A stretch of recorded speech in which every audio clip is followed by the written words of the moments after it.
E vamos falar de atividade física, né? Que, aliás, é uma das coisas que eu também sempre mostro. Sempre mostro um pouquinho dos meus treinos. Gente, é fundamental em qualquer idade. Eu falo pra vocês há muito tempo que a atividade física não é uma escolha, é uma obrigação. Não é nem só uma necessidade, é uma obrigação mesmo. A gente, do mesmo jeito que escova dente, toma banho, lava o cabelo, tem que fazer atividade física. É uma coisa que o corpo precisa, tá? Então, não tem como negociar isso. Agora, acontece que nessa fase que você estamos, 50, 60, 70, 80, a gente tem uma diminuição da massa magra. O que é massa magra? Músculo. Aumento da gordura corporal. Além da perda de equilíbrio, da coordenação motora, da capacidade aeróbica, né? A gente precisa de tudo isso para manter a nossa força muscular, que tende a diminuir a nossa energia. E o vigor físico, gente, é imprescindível. A gente precisa. Ele muitas vezes está relacionado a uma boa composição corporal, tá? Rotina de exercício, então, fundamental. A gente não discute mais isso, tem que fazer. Mas aí a gente pensa, puxa, será que eu posso? Então a gente trouxe hoje um ortopedista, que é o Dr. Adriano Leonardi, para tirar todas as dúvidas em relação a esse assunto. E o educador físico, Ronaldo Pereira, que tem 54 anos e vai compartilhar um pouco da sua história pra gente. E ele traz aí coisas diferentes que a gente não está muito acostumado a ouvir. Então venham para cá vocês dois, sejam bem-vindos. Cláudia. Doutor, Prazer recebê-lo. Cláudia. Tudo bom, professor? Por favor, fiquem à vontade. Você senta ali, né? Claro. Fiquem à vontade, a gente começa esse bate-papo que é tão importante. Obrigada, viu, pelo tempo de vocês. Imagina. Eu tenho certeza que em casa tem muita gente que ama, que já pratica, já faz atividade física, mas sempre tem aquelas que falam assim, eu até queria, mas eu tô cheia de dores pelo corpo. E eu não tenho mesmo ânimo, não tenho condições, não posso fazer. Doutor, vou começar com essa questão, porque eu acho que é o maior empecilho para quem precisa fazer atividade física. A gente deve treinar com dor pelo corpo? Então, a gente tem que primeiro fazer o diagnóstico de onde está vindo essa dor, né? A gente sabe que o sedentarismo, ele gera muita dor na pessoa. A dor pode ser articular ou pode ser uma dor muscular por causa da inatividade. A gente sabe que quando a pessoa não treina, o sedentário, ele tem muito mais reação inflamatória dentro da articulação. Se for uma dor muito forte, ligado a inchaço, outros sinais de doença cartilaginosa, que chama artrose, que é o desgaste da cartilagem, o ideal é que se reabilite primeiro e depois vá para o treinamento, né? Então, essa fase de sair do sedentarismo e começar um treinamento, ela é uma coisa, às vezes, muito difícil, né? A gente vê, geralmente, as pessoas treinando, aplaude e tal, mas quem tem que ser aplaudido é quem sai do sedentarismo e decide ir partir para a atividade física. Agora, a gente tem trazido bastante esse assunto aqui porque não tem negociação, assim como eu falo bastante sobre sono também, né? Que a gente precisa dormir bem. E as pessoas têm principalmente esses dois itens, porque eu acho que a alimentação está mais fácil da gente resolver, mas esses dois itens que são pilares da saúde como grandes desafios. Então, eu tenho falado bastante, principalmente exercício físico na maturidade. Eu recebi muitos relatos de telespectadores que têm constrangimento de ir para a academia. E aí eu estou olhando aqui, professor Ronaldo, todo fortão, e fico pensando, puxa, aí vai um homem que da mesma idade dele nunca treinou e está magrinho e está mais franzino, ele se sente constrangido. Você já percebeu isso entre os seus alunos? Não, Cláudia. Não? Ao contrário, não. Eles acabam se inspirando. É bem bacana. Olha lá. Então, o que a gente pode falar para essas pessoas que têm esse constrangimento? Porque a gente fez na semana passada e a gente até ficou surpreso. Falou, caramba, as pessoas têm constrangimento de ir para a academia. Cláudia, o mais interessante é começar. O constrangimento, ele vai acabar quando você pisar na academia. Você vai ver que vai encontrar pessoas com a mesma aparência e que estão lá lutando, estão vencendo. Então, é bastante legal, é bem interessante. Você começou a treinar com quantos anos? Com 14. Desde sempre, você é um desses que a gente pode considerar apaixonado por musculação, é o que você faz? Sempre. Doutor, dizem que musculação é um santo remédio na maturidade. Por quê? Então, a musculação, antigamente se achava que a pessoa treinava e o músculo só crescia e ficava forte, bonito, etc. Hoje em dia, o músculo ele é considerado o maior órgão endocrinológico do nosso corpo. Então, toda vez que você treina, ele libera alguns hormônios. A irisina, por exemplo, que é um hormônio que age no tecido gorduroso, aumenta o metabolismo do tecido gorduroso, aumenta a longevidade. Tem um hormônio chamado BNDF, que aumenta a cognição. Então, a gente vê que quando a pessoa tem uma massa magra forte e igual ou a mais do que o esperado para a idade, principalmente mulheres, a gente vê que a longevidade aumenta. Depois dos 50 anos, a gente começa a brigar muito contra a biologia. Então, eu costumo dizer assim que 50 anos realmente começa pelo gráfico ladeira abaixo, mas você compara quem treina com quem não treina, quem acumula muito músculo e muita massa óssea durante a vida, essa perda ela é mais gradual, então está ligada à longevidade. Perfeito. E se ela continuar treinando, ela vai Sem dúvida. ser uma pessoa que vai conseguir segurar essa musculatura por bastante tempo? Existe um estudo, agora eu não consigo te precisar onde ele foi publicado, mas fala muito da ativação de genes, que é chamado de memória muscular. Então, por exemplo, ele começou a treinar com 14 anos. Se ele parar de treinar e ficar, por exemplo, um ano sem treinar, quando ele voltar, a resposta muscular dele, a resposta fisiológica, é muito melhor e mais rápida do que uma pessoa que nunca treinou. Então, é importante manter. Quando você mantém o treinamento, e a gente vai conversar aqui, ele tem que ser modificado ao longo do tempo, você reduz o envelhecimento, é uma coisa anti-aging mesmo, você reduz o envelhecimento de todos os tecidos do corpo e você está nadando contra a correnteza. Então, todos os índices que você pega dos idosos, de perda de equilíbrio, de cognição, todos eles são muito mais retardados em relação ao sedentário. Perfeito. Agora, como é que deve ser esse treino? Vamos partir para a parte prática mesmo. Pensando numa pessoa que precisa ou manter a massa magra ou conquistar massa magra apesar da idade. É possível começar a desenvolver massa magra mesmo depois dos 50? Possível, sem dúvida nenhuma. Como é que seria o treino para isso? Antes de te dizer do treino, olha que interessante, há 2 dias, em vários canais aqui do país, saiu uma reportagem da Universidade de Limerick, se não me engano, na Irlanda, falando sobre Richard Morgan, que começou a treinar aos 70 anos. Tem 93, 4 vezes campeão do mundo de remo. Uau. Ele está remando, levantando peso e tem o organismo, tem a biologia de um adulto de 30 anos. E ele começou a treinar aos 70 anos. 70 anos. Que impressionante. Cláudia, tem um trabalho do Dr. Zogaib, da Unifesp, que compara indivíduos jovens com idosos, ativos e sedentários. Ao final, o resultado é os marcadores de saúde de um jovem de 20 anos sedentário não tem nenhuma diferença para um idoso de 80 anos ativo. Não é interessante? Interessante. Interessantíssimo e motivador, porque assim, Perfeito. se você está aí me assistindo, falando, eu não treino... minha mãe, ela vai me xingar se eu falar isso, mas mãe, às vezes você fala isso. Não, minha época era diferente, ninguém treinava, apesar de que ela faz o pilates dela, a hidroginástica, mas eu ainda acho que é pouco, precisa fazer musculação. Ela fala, na minha época ninguém fazia, então é assim mesmo. Não, então dá para começar aos 70, tudo bem que você já tem um pouquinho mais de 70, mas dá para começar e ter resultado bom. Tem, Cláudia, é assim, eu puxo a sardinha para o meu lado, o levantamento de peso ele é primordial.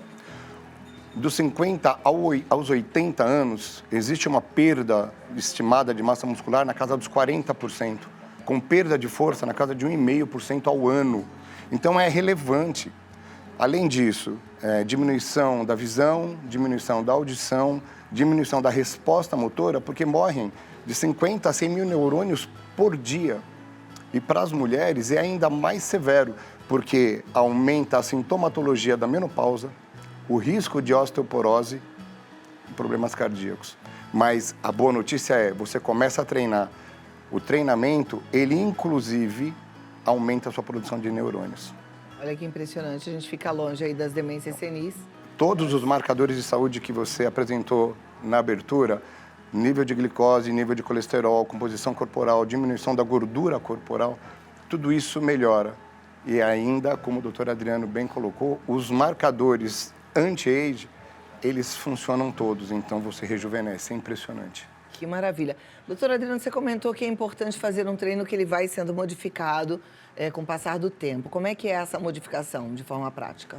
Todo treinamento, toda vez que a gente vai treinar, então falando da musculação, você faz o exercício, está quebrando fibra muscular, você quebra a massa óssea, você quebra tendão, e aí você entra no recovery, que é o descanso, que é o sono. E aí esse recovery, durante esse recovery, você fabrica mais matriz extracelular, seu organismo aumenta a tua massa muscular, aumenta a inervação, a quantidade de neurônio motor que chega no músculo aumenta, e às vezes você hipertrofia a fibra, e aí você tem um ganho chamado de supercompensação em medicina esportiva. O que acontece é que, com o envelhecimento, isso tem que ser modificado. Aquele recovery, ele tende a aumentar. Então, a pessoa que treinava, corria, pedalava, fazia musculação aos 40 anos de idade, está com 50, 55, esse treinamento ele tem que ser modificado. Então, esse é o primeiro ponto. Então, ele tem que ser feita uma periodização. Primeiro passa no médico do esporte, para ver a saúde em geral, para ver o que ele precisa com aquele esporte. Depois, o treinador experiente ele faz essa modificação. Lembrando que o treino ele não pode se manter o mesmo. O nosso organismo ele tem de se adaptar para aquele mesmo treinamento e aí ele para de ter os benefícios. Nosso organismo é preguiçoso. Ele faz de tudo para acumular gordura e perder massa muscular. Entendeu? Então a gente tem que brigar com o treinador, ele não pode manter o mesmo treinamento, então ele tem que ser sempre modificado. Essa modificação ela tem que ser de acordo com sexo, idade e lesões prévias. Então a gente agrava uma lesão, tira a pessoa da academia ou do treinamento devido à lesão e a gente agrava o quadro do paciente. Perfeito. Tem gente que tem medo da dorzinha muscular. Com o tempo você até gosta, viu? Aprende a se apaixonar por ela, né? Essa questão de mudar o treino periodicamente é uma coisa que eu acho que a maioria das academias já faz, né? Os treinos têm ali uma média... Tem gente que tem o privilégio de ter um personal e aí faz a cada dia um treino diferente. Mas eu fiquei curiosa em relação ao levantamento de peso. Porque o levantamento de peso tem um treinamento muito constante, né? Mesmo assim, com o levantamento de peso, para o treinamento de levantamento de peso, tem que fazer... Existem mudanças ou não precisa? Como é que é isso? Nós chamamos de periodização. Então, para que você não tenha um treinamento constante e ele, além de te levar a uma adaptação e uma estabilização, ele pode acabar te lesionando. Então, você propõe alterações no ciclo de treino, na carga de treino, no número de séries e repetições, que é a intensidade do treino. Até porque nós encaixamos aquele treino dentro de uma rotina diária. Nós não comemos para aquilo, não vivemos para aquilo, não dormimos para aquilo, fazemos o nosso melhor ali. Então, às vezes, eu programo um treino mais forte para um aluno, mas quando ele sobe a escada da academia, eu olho, ele está abatido, então eu não posso aplicar aquele treino naquele dia. Agora, tem um treino que hoje vai ser um treino mais fácil, mas ele sobe... Então, vamos aproveitar essa energia, entende? esse gás. Isso é o que nós chamamos de um microciclo de treino, tá? Eu vou considerar um dia de treino como um microciclo, alguns que consideram uma semana, pode ser também. Mas você muda as intensidades de treino para que ele tenha possibilidades de ganho e até de progressão de carga. Então, ele evolui com o tempo. Então, pensando assim, o que as meninas... Os meninos também, aí os nossos meninos telespectadores amam fazer, que seria a hidroginástica ou até mesmo o pilates na aula, que a gente sabe que funciona muito parecido, que tem sempre um ritmo, né, constante, não traz benefício nesse sentido por conta dessa constância? Depende muito da pessoa, como ela está naquele dia, né? Se a pessoa está fazendo uma aula e ela não está tendo benefício do esporte ou está tendo lesão, acho que vale a pena revisar. Revisar a modalidade, revisar o instrutor, conversar, porque senão ela não vai ter os benefícios do esporte. Como é que uma pessoa mais sedentária percebe benefícios do esporte? Em primeiro lugar, alteração morfológica, né? Então, melhoria de gordura, aumento de massa magra, mais disposição, mais saúde, menos infecção, mais cognição, né? O cérebro começa a funcionar um pouco melhor. Então, ela começa a ir vendo que ela vai tendo uma melhoria de qualidade de vida. Se está fazendo e não está mudando nada, é porque não está legal. Sim. Tá, eu vou abrir para um momento de perguntas e respostas, porque, infelizmente, tudo tem tempo aqui, né? E aí, você que está assistindo, manda a pergunta e a resposta, mas eu vou deixar uma pergunta para vocês. Mas eu quero que vocês respondam da forma mais sincera possível. A gente sabe que, depois de uma certa idade, os hormônios caem.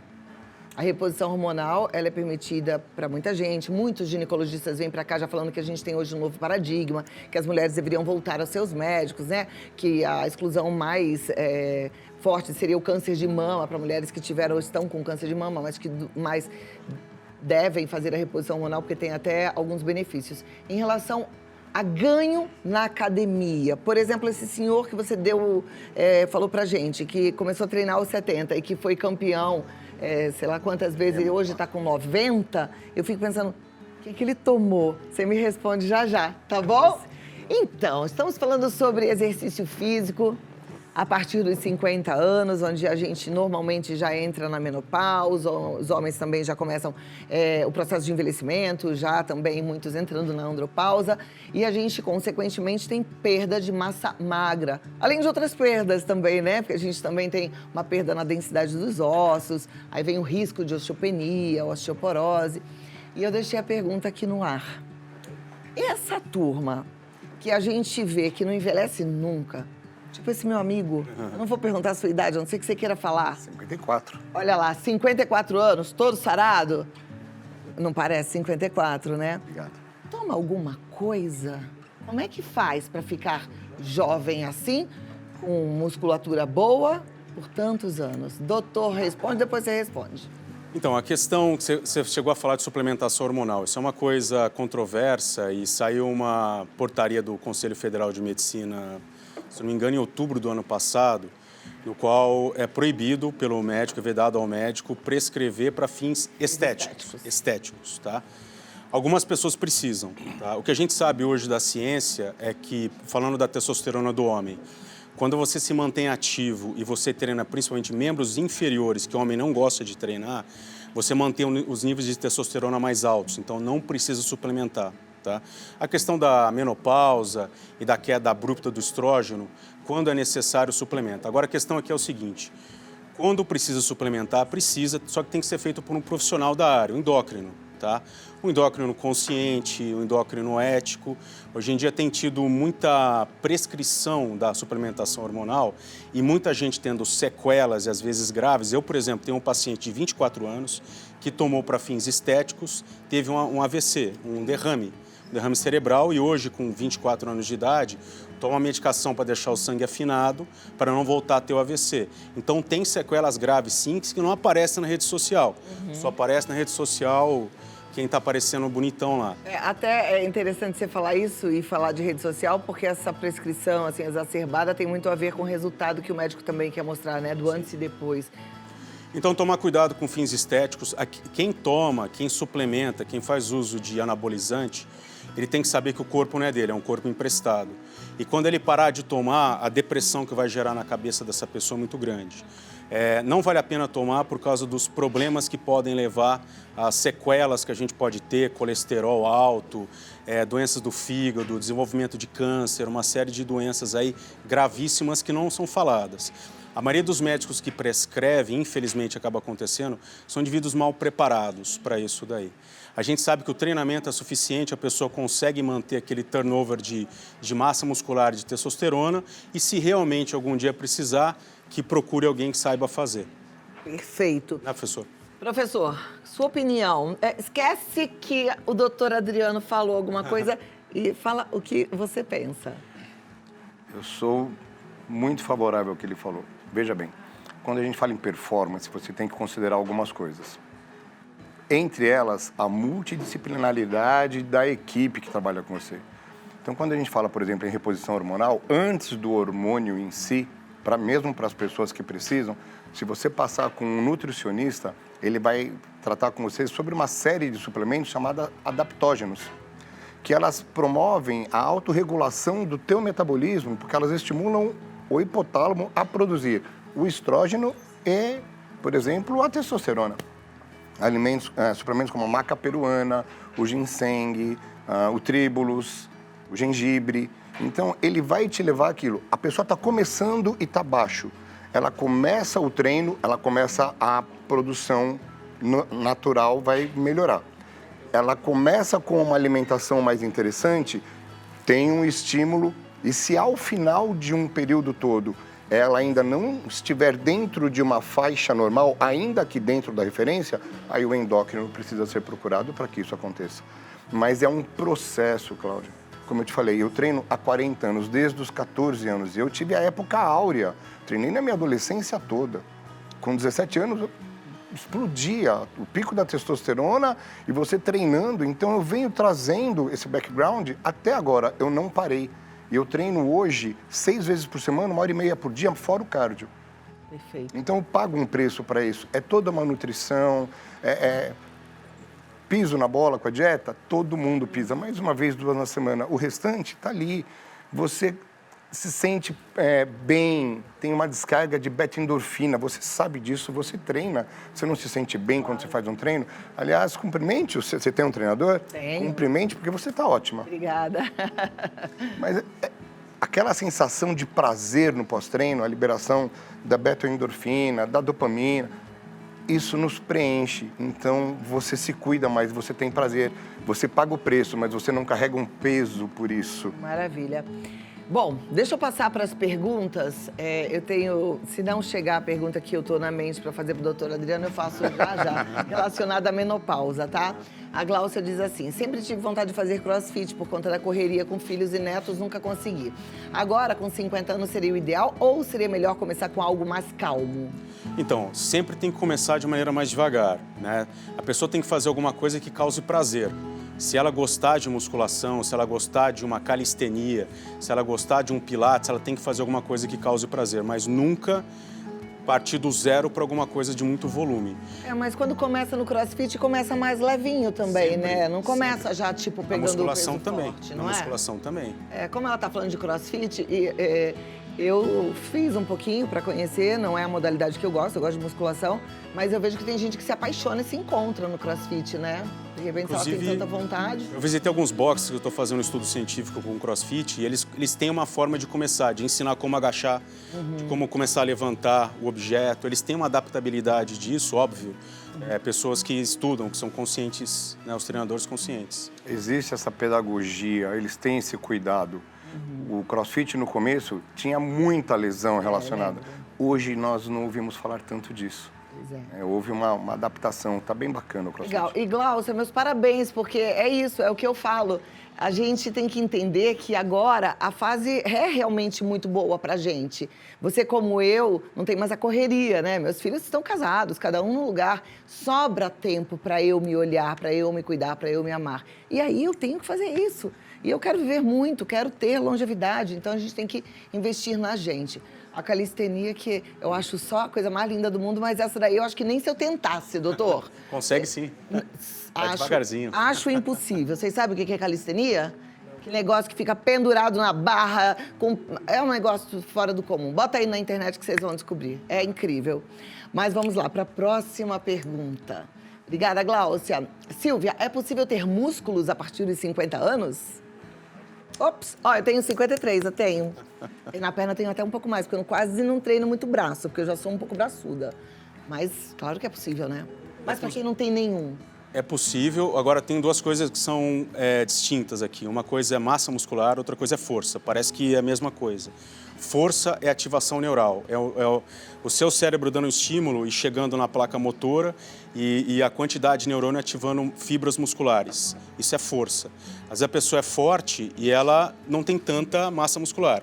Agora, hipertrofia é o aumento da fibra muscular. O Ronaldo sabe que existe treinamento de força e treinamento de hipertrofia. Então, pode ser que ela fique forte, mas não ganhe músculo. E vice-versa.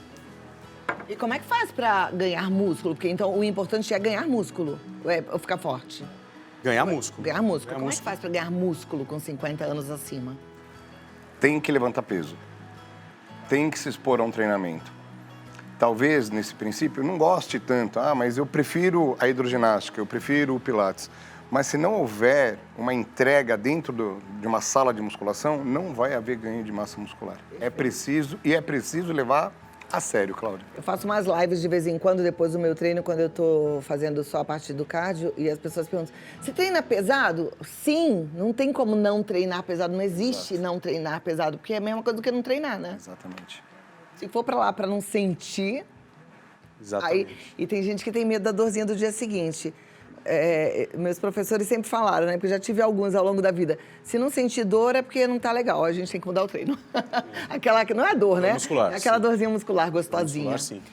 Próxima pergunta, vamos lá. Obrigada, Silvia. Maria Antônia, mulheres em menopausa tendem a ter mais dificuldade a iniciar a atividade física? Sim. devido às alterações hormonais, né, você tem uma dificuldade maior da síntese proteica. Existe um grande problema que ele dá uma chacoalhada no organismo da mulher, né? Então, ela tem um pouco mais de dificuldade. A menopausa tem que ser bem acompanhada por endócrino ou por ginecologistas sérios e tem que ver as mulheres que podem receber a terapia de reposição hormonal e as que não, né? E, de preferência, também, para manter um treinamento, um nutricionista ou um nutricionista ou nutrólogo junto para aumentar o aporte proteico e quantidade de carboidrato para não ter, você ter a resposta anabólica que a gente quer ter. Legal. Eu tenho cases de sucesso. Me conta. Eu tenho alunas que começaram já menopausadas e melhoraram consideravelmente, estão muito felizes. Olha que joia. Mas é a diferença entre o querer e o gostaria de. A pessoa que gostaria de, ela, na primeira dificuldade, ela entrega. Mas a pessoa que insiste, Cláudia, ela vai chegar. Tem que colocar na cabeça, não é escolha, eu tenho que fazer e ponto. Isso. Não tem escolha. Agora, uma outra coisa que não é exatamente o assunto, mas me lembrei, eu acho importante falar para você, mulher na menopausa, tem muitas mulheres que esquecem de si, né? Esquecem de fazer exames, acham que, tudo bem, agora eu não preciso mais me preocupar tanto. Eu tô me sentindo assim cansada, acabada porque eu estou na menopausa. Cuidado, porque às vezes você não faz seus exames hormonais há muito tempo, de repente está com hipotiroidismo aí que te bota mais para baixo ainda, aí você não tem vontade de levantar da cama, tem que estar atenta. Fazer exame é importante, né? Fazer prevenção. Sem dúvida. Vou passar para a próxima pergunta, vamos lá. Pode virar aí, produção. Rosane Rocha, boa tarde, doutor. Boa tarde, tomar pré-treino é indicado ou desnecessário? A gente tem que tomar cuidado porque tem muito suplemento no mercado. É um mercado, assim, que gira bilhões de dólares a questão do suplemento. Existem suplementos que têm evidência científica, né? Então, a gente fala do nitrato, por exemplo, como pré-treino, da cafeína. Tem que tomar cuidado que a pessoa pode desenvolver uma arritmia cardíaca tomando a cafeína. A cafeína, realmente, ela é ergogênica, ela aumenta a força muscular, a disposição para treinar, como pré-treino. A maioria dos pré-treinos tem a cafeína, mas tem um monte de pré-treino que não tem evidência científica nenhuma. Como anticatabólico, a gente tem a beta-alanina e a gente tem a creatina, que existe evidência científica que realmente eles aumentam força e reduzem a perda de massa muscular. Agora, tem que tomar cuidado e procurar indivíduos éticos, senão a pessoa vai gastar R$2, R$3.000 por mês em suplementos sem evidência científica nenhuma. Verdade. Eu amo a creatina. Eu estava lendo esses dias, tem um estudo que faz uma relação do uso da creatina, inclusive com as demências senis, sim. Né? E melhora muito, a creatina melhora o nosso cognitivo. Eu tomo todos os dias, gosto demais. Sim. O que você acha? É bom tomar pré-treino? É o que para quem, Cláudia? A pessoa, quando começa a treinar, ela tem que ter a motivação, ela precisa ter o estímulo e ela tem que abrir mão das variáveis para ela descobrir se o treino realmente está dando certo. Com o passar do tempo, se ela tiver necessidade, ok. Eu, particularmente, não uso pré-treino. Para mim, não há necessidade. Eu não uso. E a única vez que usei, passei mal. Bom, eu uso a creatina, mas não exatamente o meu pré-treino, mas sim, eu tomo antes de treinar. Mas eu acho que o pré-treino é você se alimentar bem, né? Então, fazer uma alimentação equilibrada. Mas, doutora, a pergunta que não saiu aqui, que eu acho que é importante fazer, é o seguinte. Eu já ouvi isso do meu ginecologista, que no meu caso posso fazer reposição hormonal, que a reposição hormonal me protege para eu não ter uma osteoporose. Sim. Isso é verdade? O que acontece?